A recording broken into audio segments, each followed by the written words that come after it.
This is Michael Leahy of the Irish Freedom Party talking to you about the anti-free speech legislation, or as the government laughingly describes it, the incitement to hatred bill. It looks as if we finally arrived at the end game in terms of what has been going on in this country since March of 2020, when the greatest attack against our constitutional rights and liberties was launched by the government under the false pretext of healthcare, nothing to do with healthcare. I firmly believe now it was merely an effort to see how far the government could push the people in terms of accepting restrictions under civil liberties. And that process now finds its culmination in what is widely regarded by many international observers as by far the most draconian attack against free speech ever introduced in a Western democracy. We in the Irish Freedom Party have been warning about this legislation since as long ago as November 2019, when I first made a submission on it on behalf of our party while the bill was still at the consultation stage. The bill was finally published some 8 or 9 months ago, and I think it's fair to say it was far, far worse than we had expected, far worse than we had been led to believe it would be, in that it does two central things. First of all, it changes the burden of proof. You have to prove your innocence. And secondly, it's couched in such utterly vague terms that nobody is safe from prosecution who makes any controversial statement on almost any issue, particularly relating to the so-called protected characteristics, which involves sexual politics of all kinds, which involves anything to do with the culture wars, which involves immigration policy. If you speak on any of those issues, you are in danger of being found to be offensive by somebody who has a right to bring you to court, and you must prove your innocence. That's first in Irish law, first in common law, possibly a first in European law. It is quite the most extraordinary piece of legislation. The mediocrities who have introduced this, Helen McEntee, Simon Harris, Leo Varadkar, Micheál Martin, it is extraordinary that they can completely overturn our constitutional architecture to achieve nothing of importance. The reason that they claim they're doing this is because there were not enough prosecutions under the previous anti-discrimination legislation. The fact that there were not enough prosecutions does not mean that the law wasn't working. It means that we don't have a problem. Isn't that far more likely to be the case? I actually thought that the previous 1989 legislation probably went somewhat too far and was probably somewhat vague. This is absolutely outrageous stuff. It is going to lead to an unending amount of prosecutions of innocent people. It has been defended by Simon Harris, the Present Minister for Justice, quite recently when he was answering some of the statements that have been made internationally by people like Elon Musk, that this was about ensuring that people would be safe. But how can anybody be safe when they can be prosecuted on the say-so of another person, and when they will be forced to prove their innocence rather than the third party proving their guilt? Effectively, what this does is if you make a statement that some person regards as being offensive, and it may not even be offensive to them, they may say it could be offensive to another third party who's not even involved and never makes a complaint, then you must prove that you did not make that statement or have that information with the intent of inciting hatred or violence. And if you have information which you've never disseminated to the public, if you have something on your computer that you didn't even know was there, if you have a book in your possession which might have been published 100 years ago, which somebody could point to and say, look, there are discriminatory elements in this.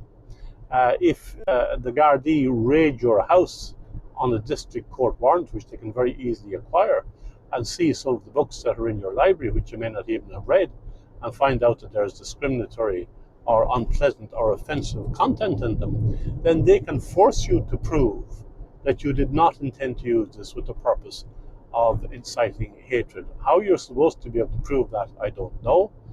The penalties that ordinary people will face for having perhaps the Bible in their possession, and that's not beyond the realm of possibility that the Bible could certainly be targeted as a hate document.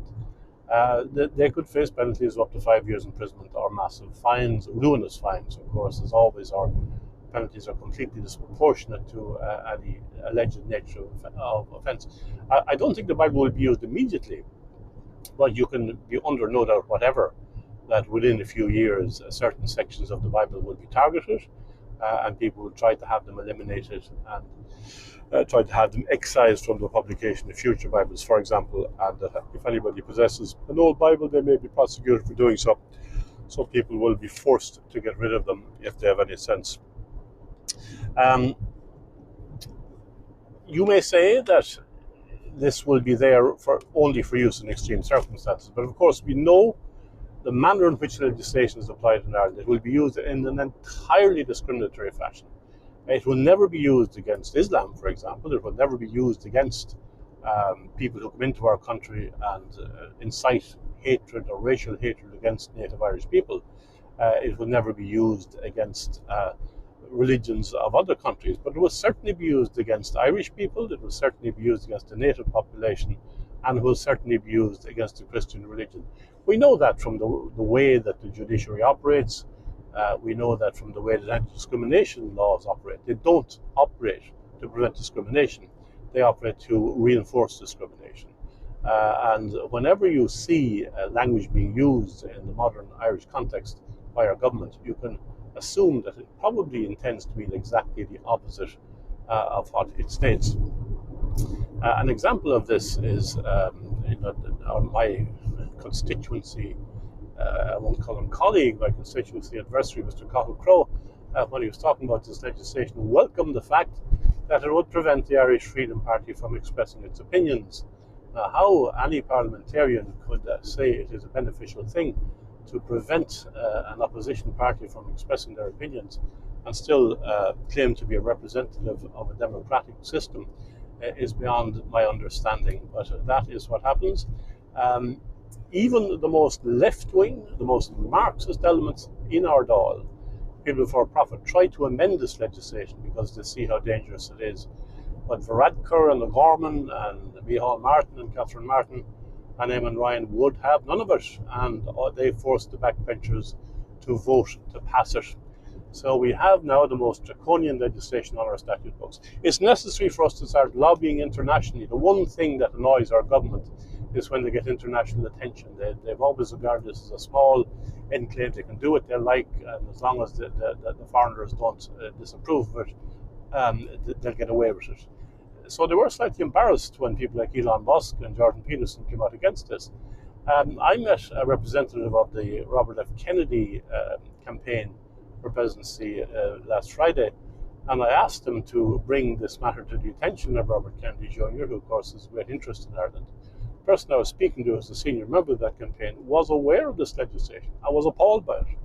So hopefully we will get a statement from some of the American presidential candidates. I think we should start lobbying US congressmen to sanction Ireland if this goes ahead, to sanction Ireland economically and to sanction Ireland politically. We are becoming a Stasi state, we're becoming a repressive fascist state, and we have no business trading internationally with countries which regard themselves as democracies if this is the way we behave. That's not, by the way, to damage Ireland's interests, because Ireland's interests are not served by having this kind of oppressive legislation on the statute books. The Irish Freedom Party has organised a rally for this Friday, for this Saturday, the 13th of May, outside the Custom House, assembling at 2 o'clock. We have a number of very interesting speakers lined up. I think we've got to have rallies in every town and village up and down the country to stop this. This is the end game. This is the hill we've got to die on. If they get this through, they have destroyed politics for good in this country for the foreseeable future. We will never be able to speak openly again. We will never be able to publish videos such as this one again without having our collar felt and without involving the Garda Síochána in political oppression, which is what they're obviously being trained to do under their present commissioner. This Saturday, the 13th of May, is a crucial date. It should be the beginning of a fight back by the people against this horrible, horrible government and this horrible legislation. Also, I really think you should, if you have contacts in the United States and in Britain, you should ask them to contact their local MPs to look at what is happening in Ireland. This is now a third-rate banana dictatorship, and we've got to stop this.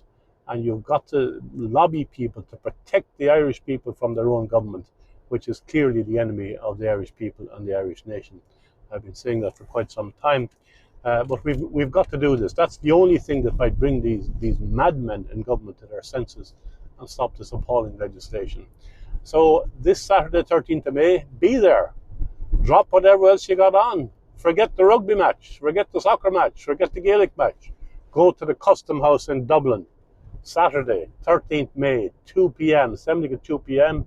We have a number of very good speakers, and hopefully it will be the first of many rallies that will attempt to bring this insane government to its senses. Thank you. This has been Michael Leahy of the Irish Freedom Party.